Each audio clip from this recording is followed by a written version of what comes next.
নজর রাখবো এবার জলপাইগুড়ির দিকে। সেখানে পুলিশকে লক্ষ্য করে শুট আউট। রাতে নাকা তল্লাশির সময় পুলিশকে লক্ষ্য করে 3 রাউন্ড গুলি চালায় দুষ্কৃতীরা।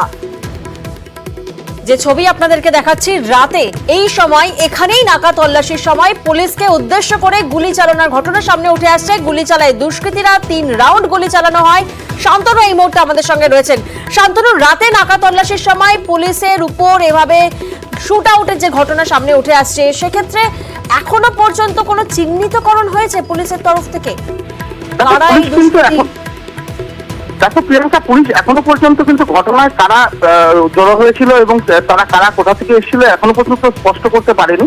কারণ কাল রাত যখন ঘটনাটি ঘটে সেই সময় কিন্তু পুলিশকে একটি গাড়িকে লক্ষ্য করে পুলিশ যখন তল্লাশি চালাতে যান, সেই সময় কিন্তু তাদের উদ্দেশ্য করে 3 রাউন্ড গুলি চালানো হয়। পাল্টা যখন পুলিশ তাড়া করে সেই সময় কিন্তু গাড়িটি একটি ডিভাইডারকে ভেঙে দিয়ে তার পাশ দিয়ে বেরিয়ে যায়। এবং যেই জায়গায় ঘটনা ঘটেছে সেটা কিন্তু জলপাইগুড়ি অত্যন্ত একটা গুরুত্বপূর্ণ এলাকা, ব্যবসায়িক এলাকা, একাধিক ব্যবসায়ীর বাড়ি রয়েছে এবং যেই জায়গায় গাড়িটি দাঁড়িয়েছিল সেটা এক সোনা ব্যবসায়ীর বাড়ি। ঠিক তার সামনে কিন্তু এই ঘটনা ঘটে, শুট আউটের ঘটনা ঘটে এবং পুলিশকে লক্ষ্য করে গুলি চালানো হয়। পুলিশ যেটা মনে করছে প্রাথমিকভাবে সেটা হচ্ছে বহিরাগত দুষ্কৃতী ছিল। কারণ গত মাসে কিন্তু একটা বড়সড় রকমের চুরির ঘটনা ঘটেছিল এই দিনবাজার এলাকাতে। কয়েক লক্ষ টাকা চুরি করে পালিয়ে গিয়েছিল দুষ্কৃতীরা, সেখানেও কিন্তু বহিরাগত হাত ছিল এবং 4 জনকে গ্রেপ্তারও করেছিল পুলিশ। এই ঘটনায় বাইরে থেকে আসা দুষ্কৃতীরা এই ঘটনার চেষ্টা করেছিল বলে পুলিশের অনুমান। পুলিশ এই মুহূর্তে কিন্তু এলাকার সিসিটিভি ফুটেজ খতিয়ে দেখার চেষ্টা করছে। এখনো পর্যন্ত সেখানে সিসিটিভি ফুটেজ কোন কোন দোকানে রয়েছে সেগুলো সংগ্রহ করার চেষ্টা করছে এবং পুলিশের পদস্থ আধিকারিকরা কিন্তু ঘটনাস্থলে এসে পৌঁছেছেন এবং চেষ্টা চলছে যত দ্রুত সম্ভব। যে সোনা ব্যবসায়ীর বাড়ির সামনে এভাবে শুট আউট করা হয়েছে, পুলিশের অনুমান যে ডাকাতির উদ্দেশ্যেই 4 দুষ্কৃতী এভাবে হানা দেয় এবং পুলিশকে দেখেই শুট আউট করে।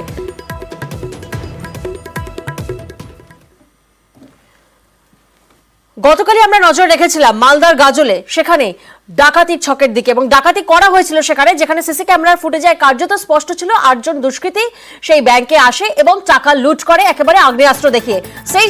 সেই সিসি ক্যামেরার ফুটেজ এই মুহূর্তে আপনাদেরকে দেখাচ্ছি। দেখুন, 8 জন দুষ্কৃতী ব্যাংকে আসে এবং তারপরে আগ্নেয়াস্ত্র দেখিয়ে রীতিমতো লুটপাট চালায়।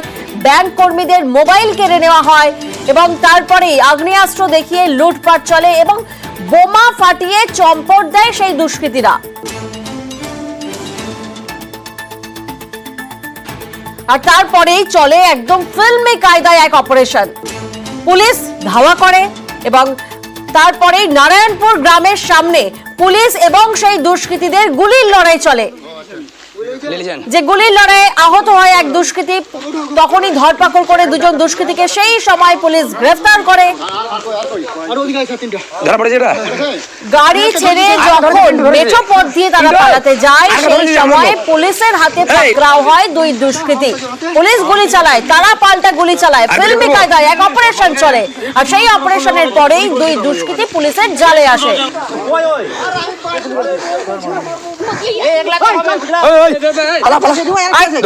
এরপর যে তথ্য সামনে উঠে আসছে, চাঞ্চল্যকর এক তথ্য।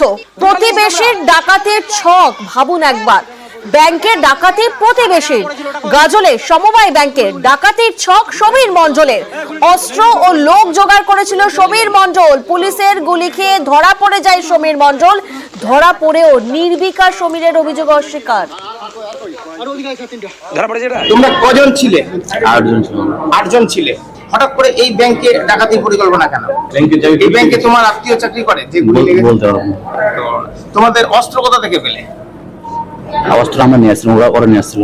তোমরা গুলি চালিয়েছিলে? আচ্ছা, তোমার কোথায় গুলি লেগেছে? কোমরে। তোমরা কবে থেকে এখানে ডাকাতি যে করবে, কবে থেকে পরিকল্পনা করলে? হঠাৎ করে। ব্যাংক বলছে 6 লাখ টাকা কোথায় লুট হয়েছে। টাকার কাছে আমরা ছিলাম না, আমি গেটে ছিলাম। গাজলের সমবায় ব্যাংকে যে ডাকাতির ঘটনা ঘটে, সেখানে ব্যাংক থেকে প্রায় 6 লক্ষ টাকা ডাকাতি দুষ্কৃতীদের। কেউ আবার কালো কাপড় দিয়ে বাঁধা, বেশ কিরকম কি এখানে এসে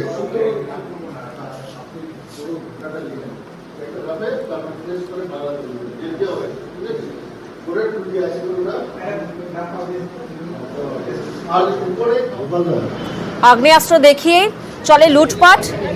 প্রায় 6 লক্ষ টাকা ডাকাতি দুষ্কৃতীদের। মালদা গাজলের সমবায় ব্যাংকে গতকালই ঠিক দুপুর 2:20 নাগাদ ব্যাংকে ঢোকে 8 দুষ্কৃতী, আর তারপরেই চলে আগ্নেয়াস্ত্র দেখিয়ে লুটপাট।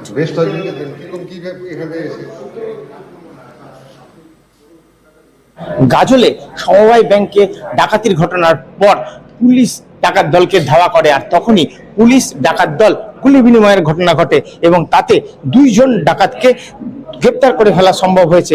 একজন তাদের মধ্যে কিন্তু গুলিবিদ্ধ হয়েছে, যার চিকিৎসা করতে এই মুহূর্তে আনা হয়েছে মালদা মেডিকেল কলেজ হাসপাতালে। সে কিন্তু ডাকাতির ঘটনার কথা স্বীকার করেছে এবং ডাকাত দলের সঙ্গে এই দুষ্কৃতী জড়িত ছিল এবং তার দাবি হঠাৎ করেই নাকি ডাকাতির পরিকল্পনা হয়। কিন্তু তিনি জানাচ্ছেন যে 8 জন এই ডাকাত দলে ছিল এবং তারা যখন পালাচ্ছিল তখন পুলিশ চারধার দিয়ে ঘিরে ফেলে এবং সেই সময় সে ধরা পড়ে যায়। তার কাছ থেকেই বাকি ডাকাত দলের সদস্যদের ছবি দেখিয়ে তাদের সম্পর্কে তথ্য জানার চেষ্টা করছে পুলিশ।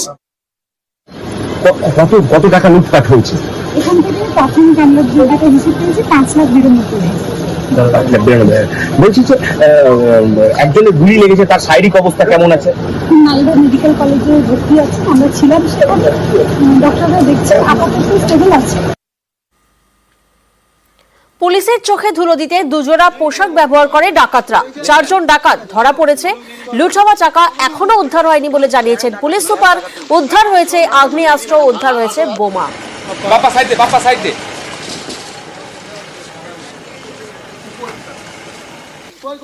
তো 4 জন টোটাল এখন ডিটেইনড আছে, আর বাকি যে গ্যাংস ডিটেলস আছে ওটা আমরা পেয়েছি।